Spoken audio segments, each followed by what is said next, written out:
y'all, I'm Elisa and I am the Scrappy Wife behind scrappywife.com, and today I have an art journal process video for you. I'm going to be creating a double page spread in my Arteza art journal here with watercolor paper, and I have some different elements I'm going to be layering and using some vintage papers, tissue paper, napkins. These are cutouts from a calendar that I picked up at Joann's. I will make sure to link all the supplies I end up using and the information below if you are interested, but I'm just going to put you guys on fast forward. We'll see what comes of this. I'm feeling bright colors today. I'm just feeling, I don't know, a lot of interest on the page. So we'll see what happens. Let's go. I'm going to start working on the background here, and the first thing I'm going to do is use this vintage page from a book I got at a thrift store a while ago. I think the book was like $1, and I'm using Liquitex Matte Gel Medium to adhere the book pages or the torn pieces of paper onto the page. I'm being very generous with laying it down. I put a coat of the Liquitex underneath, and then I put a coat on top to make sure it's nice and sealed down, and I'm just kind of putting them randomly across the page. I don't want it to really be a pattern, so I'm overlapping it in some places and not in others. And this is just going to be the start of my page. One of my favorite things about art journaling is that you can use almost anything. So the next thing I have is actually some tissue paper from a Happy Planner purchase. I bought the Happy Box back during the summer when they had an Amy Tangerine themed Happy Box, because if you know me, I love Amy Tangerine and I love all things rainbow. And the Happy Box came packaged with this tissue paper, and of course I saved it because it's gorgeous. And it is such a great way to add huge splashes of color across the background of this page. I'm doing the same thing for every piece of material that I put on the back, and that's putting the Liquitex down first, then placing a piece of tissue paper or paper, and then putting Liquitex over the top. I started with horizontal stripes on the edges, trying to draw your eye in, and then in the middle I'm going to put the stripes in kind of a more vertical fashion just to kind of change it up. Getting that all secured right there. The next thing I'm going to do is I have this collection of napkins, and they are from Davenport, and you can buy them at Michael's, and they are great for collaging. Collaging? I don't think that that's a word. Making a collage work, something like that.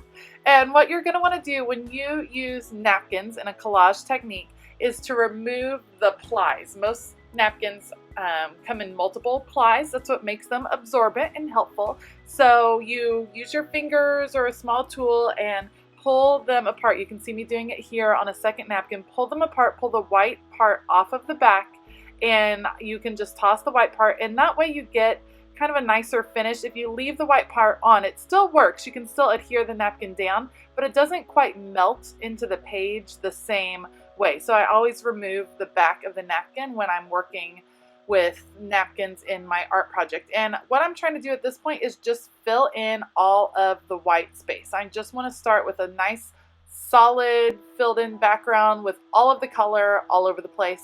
I'm going to let that dry, and then I'll be able to move on and keep working on my page.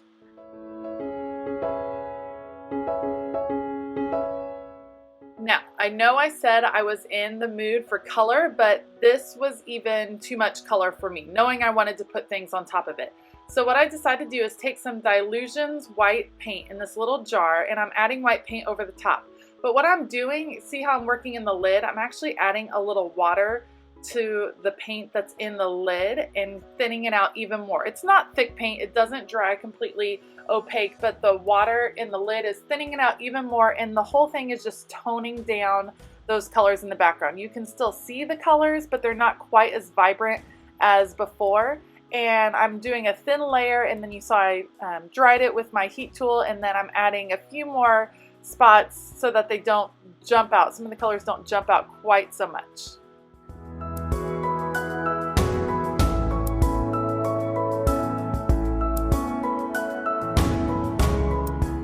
I'm excited to add these retro girls here on this page, but I want to kind of anchor them with some stamps. And so over here I have I believe this is a Diane Wakely. I'm gonna have to, Dina Wakely? I'm not sure. I'll have to look up that stamp.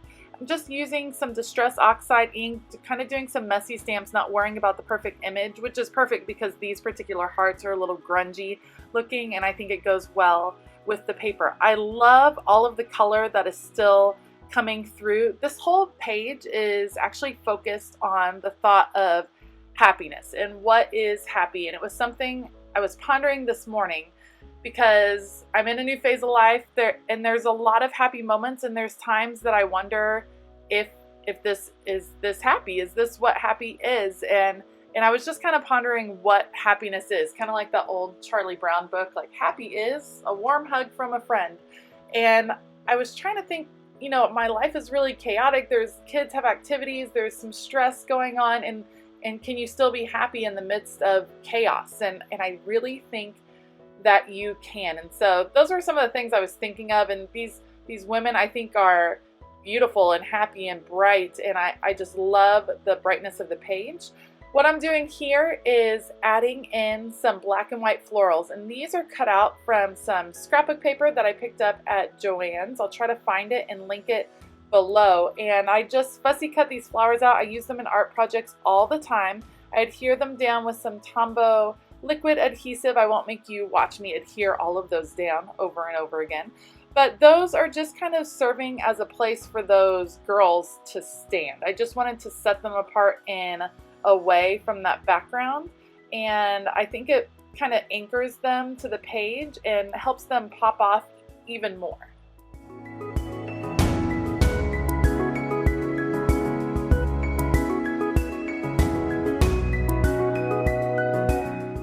To add my title to the page, I'm going to use this Elemental Alpha set from By the Well for God and some Archival ink.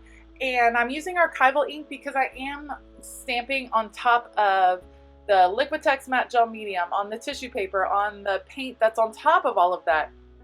It's a lot of layers of things, and I find that Archival ink kind of does better normally. Now this is an old ink pad, it's kind of running low, so you can see it's not really popping off. What I'm going to do is go back over the top of it with my 0.08 Micron pen, and that way it'll pop a little bit more. And over here on the left side I'm writing happy is, and later I'll stamp on the bottom right, here and now.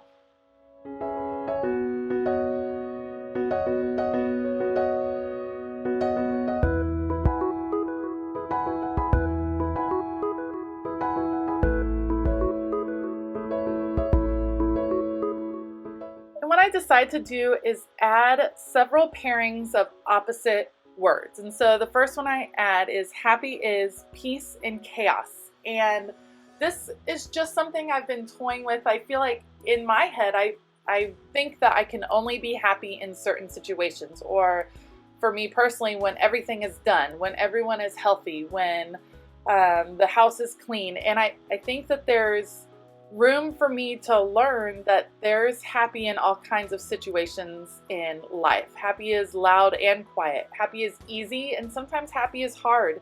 And there's just a lot of situations, and I don't want to kind of box in what happy is. And it's just been something I've been pondering recently and trying to open myself up to the possibility that I can feel happy even when things don't necessarily go my way, or I can feel happy even when I'm super tired and stressed. And there's happiness to be found all of the time, and sometimes I just am only looking for it in certain situations. And so this art journal page was kind of challenging me to look outside of the norm and find happiness in some of the opposite places that I would normally look.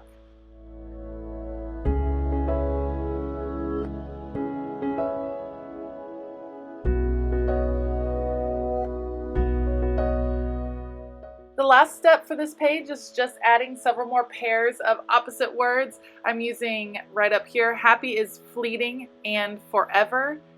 And I'll add just a few more phrases around. Again, I'm using my Micron pen. I was a little impatient, and what happened was that I don't think everything was completely dry. There are a lot of layers of mediums on these pages because of the matte gel medium, the tissue paper or the paper, then matte gel medium on top of that, and then acrylic paint on top of that. There's just a lot going on, and it probably should have sat out probably overnight before writing on it, but I am super impatient, and when I have time to art journal, I want to sit down and do the whole thing. And so I had a little bit of trouble with the pen, getting it to work. I had to color it off camera onto another page, switch pens several times, and this is probably one of the reasons why I go through pens like crazy. Just need to learn to be a little bit more patient with it.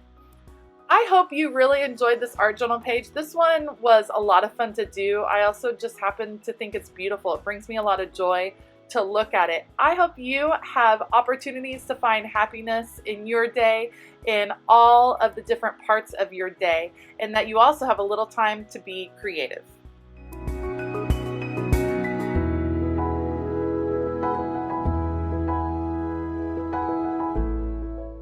If you enjoyed this video, please give it a thumbs up and consider hitting that subscribe button as well as that bell notification button. I hope you have a fantastic day, and as always, keep it creative.